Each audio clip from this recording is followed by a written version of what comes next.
Rise of Kingdoms has released 17 new legendary commanders in the last 12 months, so it's no wonder that the #1 suggestion from the community is to bring back the commander swap event. So today we're going to talk about the pros and yes the cons to bringing back the commander swap event, because there's been a lot of rumors, I gotta tell you, and people are talking about it. But before we jump in, of course, what's going on, guys? Cheers. Now, as you guys know, I'm a sponsored partnered creator with Rise of Kingdoms, so if you want more raw content, consider subscribing down below. Now let's jump right in here. All right, she's just gonna interrupt the recording.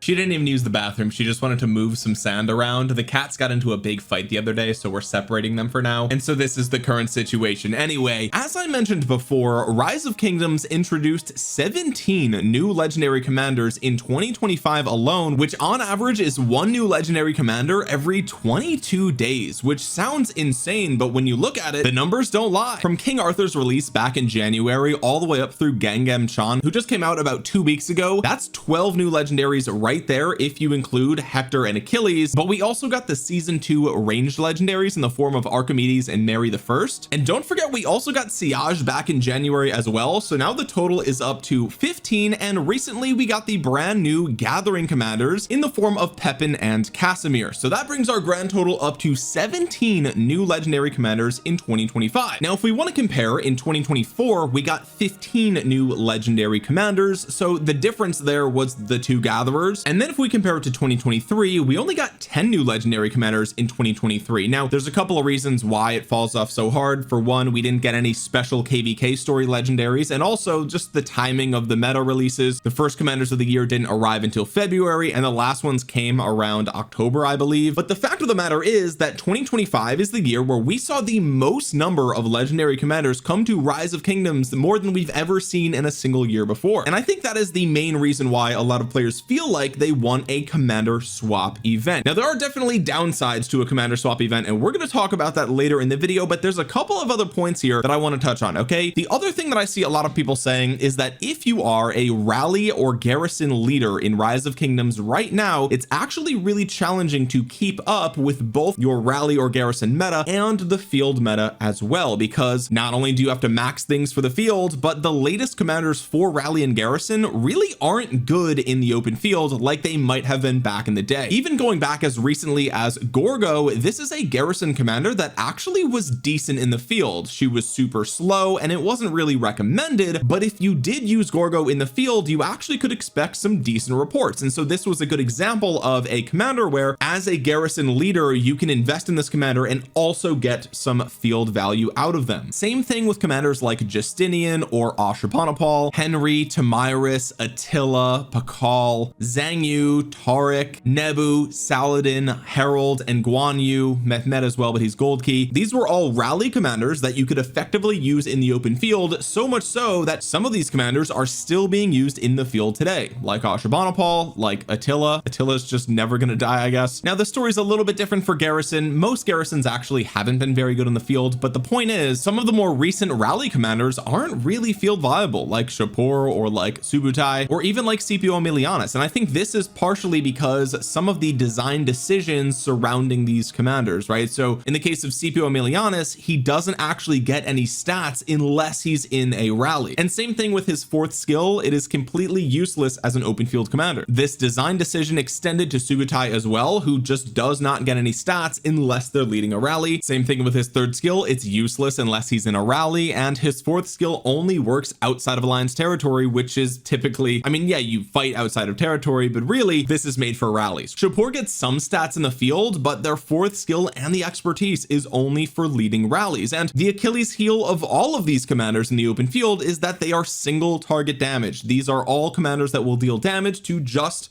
one target, and so right out of the gate they've just got too much going against them to be used in the open field. And so when you look at these rally commanders throughout 2025, basically none of them can be flexed into an open field army slot. I know CPO technically is from the end of 2024, but you get my point. Same thing with garrison, right? In fact, David the Fourth, which is coming out right around the time of me releasing this video, is probably the only garrison commander we've seen in a while that is open field viable. And so if you're a rally or garrison leader for your kingdom, you might be finding yourself yourself in a position at the end of 2025 here where you've invested in some of these commanders for rally garrison and they don't hit the same as they used to in the open field. They can't be flexed into that position, and so you're forced to also invest in the field meta, of course. And even for mid to high spenders, it can get pretty draining. I mean, for me, I only typically max commanders for the open field, and so I'm in a position where I have 1,574 extra sculptures laying around. That's after me investing in Achilles, who I feel like is a must-have commander if you're running cavalry in the field, right? But now I'm at a crossroads where if I invest in Gengham Chan for my second cavalry march, of course I'll have enough sculptures in the tank to invest in whatever the infantry field commander is coming up. But again, if I was an infantry rally or garrison player and I invested in Tokugawa or in Hector, like I would really be drained on sculptures and I would be in a bit of a pickle going into the next infantry release. So I do think that this is a valid concern, and all of this is happening at the same time as, of course, Emperor Qin came into the game, right? And this commander was clearly a cut above the rest of the commanders in the open field. This is the strongest commander in the game right now. I don't think anybody even debates that. He is just so good at getting kill points. And so if archers got a commander this strong in 2025, lots of people speculate that infantry and cavalry will be getting their Emperor Qin possibly going into 2026, which means those commanders, if they're on the same power level as Emperor Qin, are going to be must-have commanders, right? And so I think a lot of people are feeling more drained on legendary sculptures now than they have been in the last, I would say, year or two. Again, 2023, only 10 legendaries that year, not that big of a deal. 2024, still 15, but that was also the year where we got Belisarius Prime and William Wallace. Like, these were commanders you just didn't need to have. Same thing with Shajar, right? She's fine, you can make her work, but it wasn't like a must-have commander for most players in the game. So with all of that being said, I think it's pretty clear as to why players feel like they need a commander swap event after everything we've gotten in 2025. But some players are saying that another commander swap event actually might do more harm than good and is really only a short-term solution to a long-term problem. And so let's dive into why some players are feeling like a commander swap would be nice, but it's really not necessary. Okay, first of all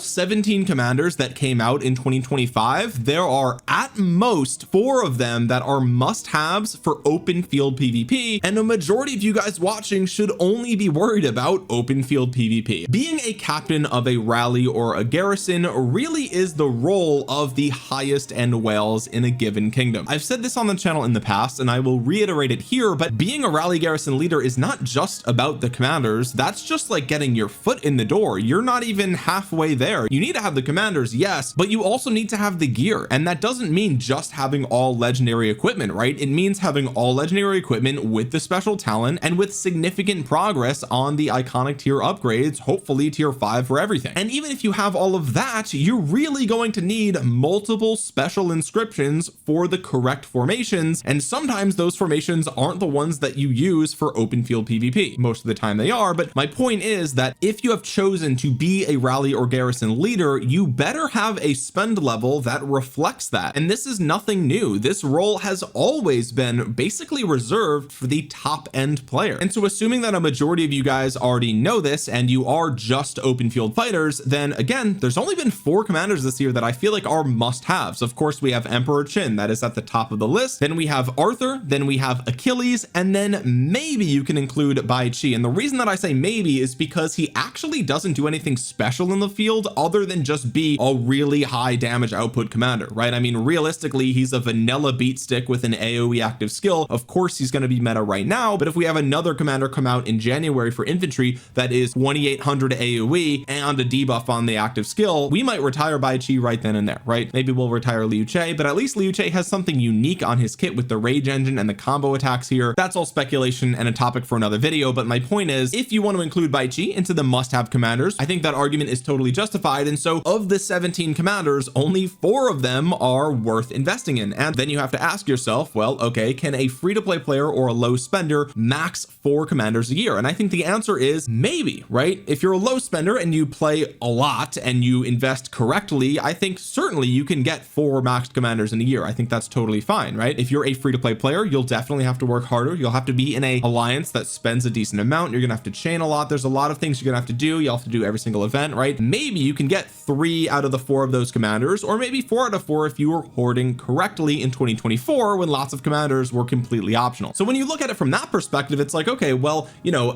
how much responsibility does the player have to make the correct investments for their accounts, right? I think obviously, if we're being honest with ourselves, we do have to have some amount of accountability for ourselves for our own investments, right? And look, I put my money where my mouth is. As soon as I read the skills for Gangnam-chan, you saw me in my video max Achilles, because I know how the game works. I knew that Achilles was going to be a much more valuable commander in the long run than Gangnam-chan. Now, obviously, he just came out and I haven't used him yet. I could be wrong in a year from now, but the last 7 years I've been right. And so, you know, my track record's pretty good. It's not flawless, right? It's definitely not flawless, but it's pretty good. I was too optimistic about William Wallace, but I was very quick to turn on him, and you guys have called me a William Wallace hater ever since. And I think Sargon was one of my biggest mistakes in my rock journey, but I've definitely learned since then, okay? But my point is that, you know, a lot of hype is around Gangnam-chan right now, and maybe he's worth it, maybe he's not, but you have to play it safe. You have to play it cautiously if you want to invest in the best of the best, right? Same thing with Hector. There was a lot of hype and noise around Hector. Oh my God, he's so versatile. He's so good at this. He's so good at that. And, you know, he has his role. He's fine. He's decent, but he's one of those situations where, again, he's a single target damage commander. If you want to make the argument he's good for Garrison, that's fine. But again, most of you should not be Garrison players. Same thing with the open field. Maybe he's a slight cut above some other commander in certain configurations, but you don't want to invest in a commander for a slight advantage, right? Especially if you're a free-to-play or a low spender. You have to be able to ignore some of the noise around these commander releases and look at them objectively, right? I talked about Hector here on the channel. Did you see me invest in him? No. Did I say he was a must-have commander? No. Same thing with Gangnam-chan. I think he's really good. Does everybody need him?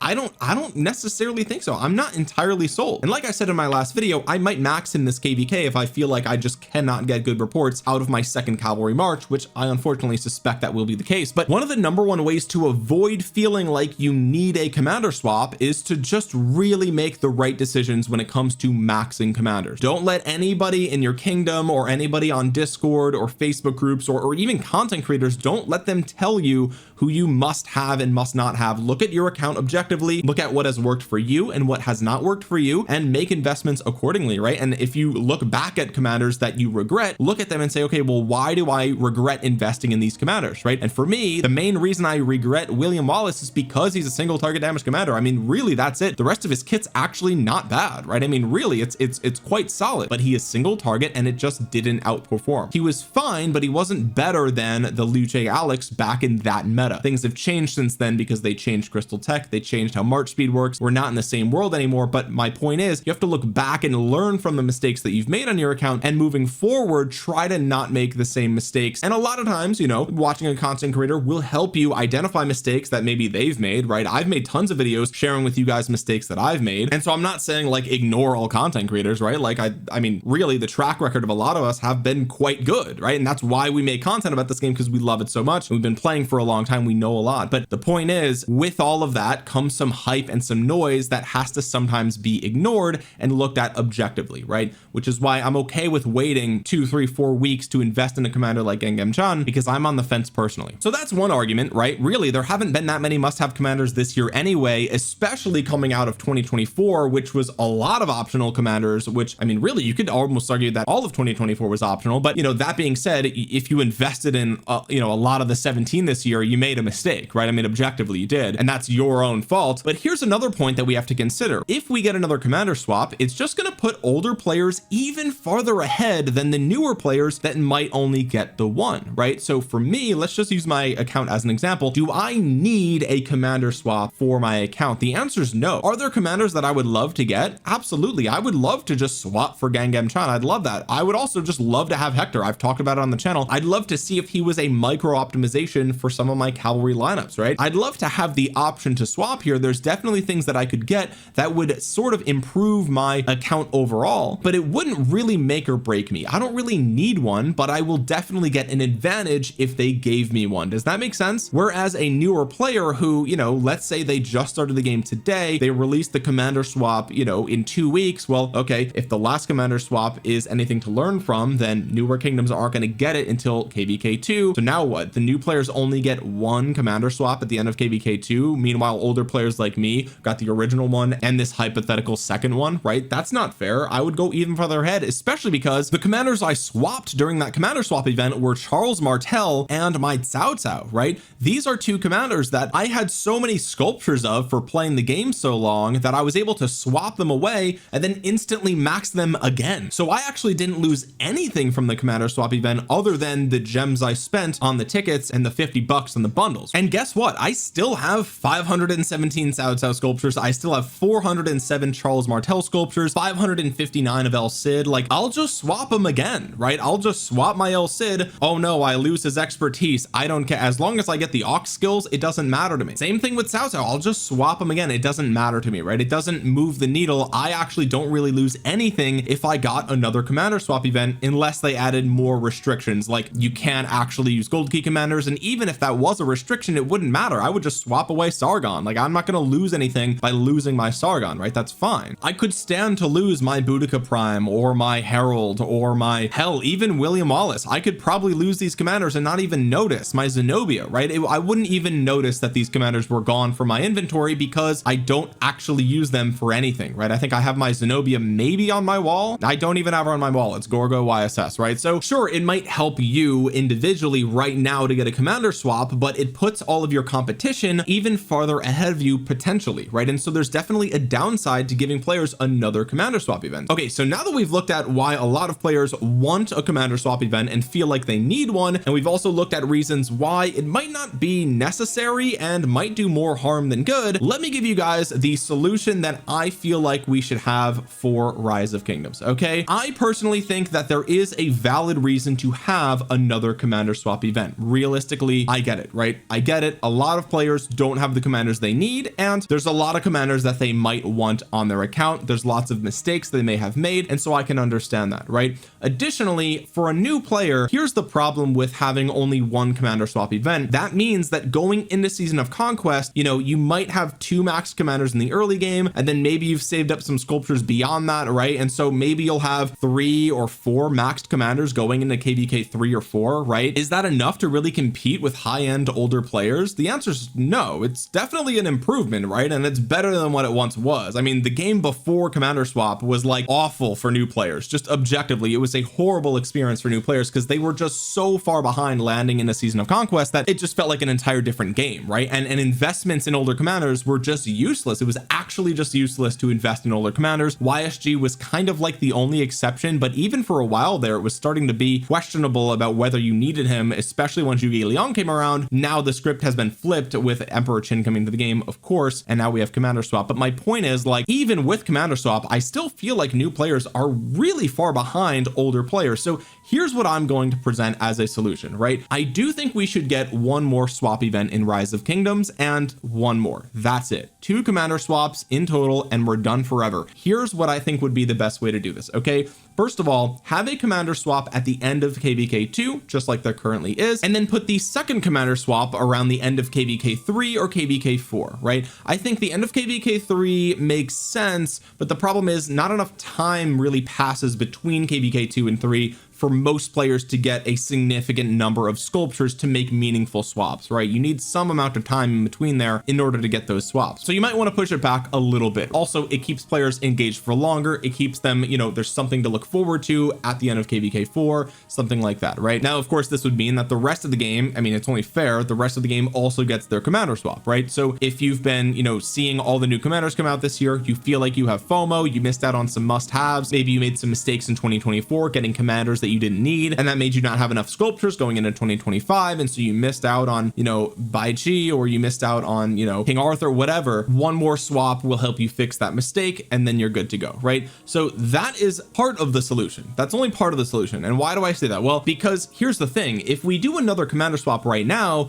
well, 12 months from now, we're going to be back in the exact same position, aren't we? Right? Like, let's be honest with ourselves. I feel like the developers knew that they didn't want to get into this endless cycle of constantly giving out commander commander swaps, and I think that's why when they came out with the swap as a one-time thing, they made it very clear this is a one-time thing only, right? And just to be clear, I know there's been rumors going around that, oh, we're getting another one. Even the community managers have said that that's just a rumor, right? Maybe it will happen, maybe it won't, I don't know, but nothing is actually set in stone, right? So if I were you, I would not be banking on another commander swap. Hopefully it happens, right? I mean, everyone benefits from a commander swap, let's just be real. It's just the newer players and the lower spenders benefit more. My point is, I would not count on another commander swap, but even if we got one, it's just another short-term solution. It's just another band-aid over the problem, and the problem is players aren't getting enough commanders that actually mean something in the open field. All right, so that's why I said one more commander swap is part of the solution. The other part of the solution is a complete rework of a system that is already in the game that I think needs to be revamped and completely changed, and that is of course the museum system. What I would like to see with the museum system is buffs to these commanders that actually are meaningful enough to move the needle. And if we look at these commanders and we ask ourselves how many of these relics are relevant in the end game, the answer is one. I think only one of these commanders is relevant with their buffs, right? I guess maybe you could make the argument for Alexander the Great and for William the First, right? But even then it's like those are fringe cases. They are not in the best 5 army lineup anymore. So really YSG is the only relic worth having right now in Rise of Kingdoms, and it just makes this whole system feel useless, right? Like, what's the point? Why are we wasting time and like development brain power on like putting in new museum relics and everything? Like the buffs are so tiny, it's not even like worth thinking about. It's not even worth talking about really, and that's a shame, right? Because the museum was actually, when it first came out, it was a system that a lot of people really loved. They loved the idea of this, you know, getting a bunch of stats on their Minamoto and on their Charles Martel, right? I guess you could make the argument that Martel has some uses with certain anti-swarm garrisons and things like that, but you know, for most players they don't need that. My point is, you know, this system used to be something that people got excited about, and then they realized that like the power creep of the new commanders is so much stronger than the buffs given to the old commanders that, you know, sure, it shortened the gap, but the gap is still so big that it's like it's negligible. So what I think they should do here is, honestly, if I'm being like 100% honest here, what they should do is remove the museum, refund everybody all of their coins, all of their exhibit coins, relic coins, whatever, and re-implement, just retweak all the buffs. Just start over from scratch. Just think about what would these commanders actually need to be viable, not even meta, right? I'm not even asking them to be meta, I'm just saying viable for Season of Conquest, right? Think about a 25% buff to Ethelfled in Season of Conquest. I mean, you would quite literally need like a 100% universal attack buff to make her even think about using her, maybe, right? Maybe. I don't even then, I'm like, I don't even know, like her active skill's so bad, right? And that's kind of my point, where it's like the museum and relic system is already here, we already have it, and so we can use this as part of the solution to further bridge that gap between newer and older players. Make the currency easier to get, make the older commanders easier to max, right? I mean, really, we have so many commanders in the tavern here that it's actually really hard to max any single one of them, which is kind of insane. I just recently made a video talking about Ragnar and how it took me over 4 years to max Ragnar from gold keys alone. That's crazy, right? But the craziest part is that it doesn't even matter. I don't even care. Even though I now have him maxed, even if I max out his relic, it's irrelevant. It doesn't matter. So yes, I do think we should have another commander swap event, but only one. I think the real answer here, the real solution, is to make more commanders viable in the open field, right? We have over 100 legendary commanders in Rise of Kingdoms, and only a handful of them are even viable in the open field, and it's not even close, right? It's not even like, oh well, everyone needs the S tier commanders, but the A tier commanders can be kind of swapped with B tier. Like, no, the S tier and A tier commanders are way stronger than the B tier commanders. It's like so not even close, right? And so that, I think, is part of the problem with people needing commander swaps, is that the old stuff that they used to use is so power crept that it's like not even close, right? And I think, you know, that's where the museum system can come in and actually solve that problem. But unfortunately, the way the museum system works right now, not only are the buffs not even close to enough, but also they're being released way too slow. Like, we still don't have a tier 3 upgrade for Minamoto and Ethelfled, and those were some of the first first relics to even come out. It's crazy. We've had the third tier buffs for the archers and the infantry in the gold keys for a while now. Why is it taking cavalry so long? I suspect it's around the corner because we just had a cavalry release, but like, dang dude, it's taken them forever. And then on top of that, we just got to Herald and Zenobia, and it's like, damn man, is this really it? This is it? This is all you, why even give this to Herald, right? Like, why even go through the effort of like designing this thing and like thinking about what stats to give him? It just feels like it needs to be more, right? I think it needs to be more. And again, I'm not asking these commanders to be new meta, right?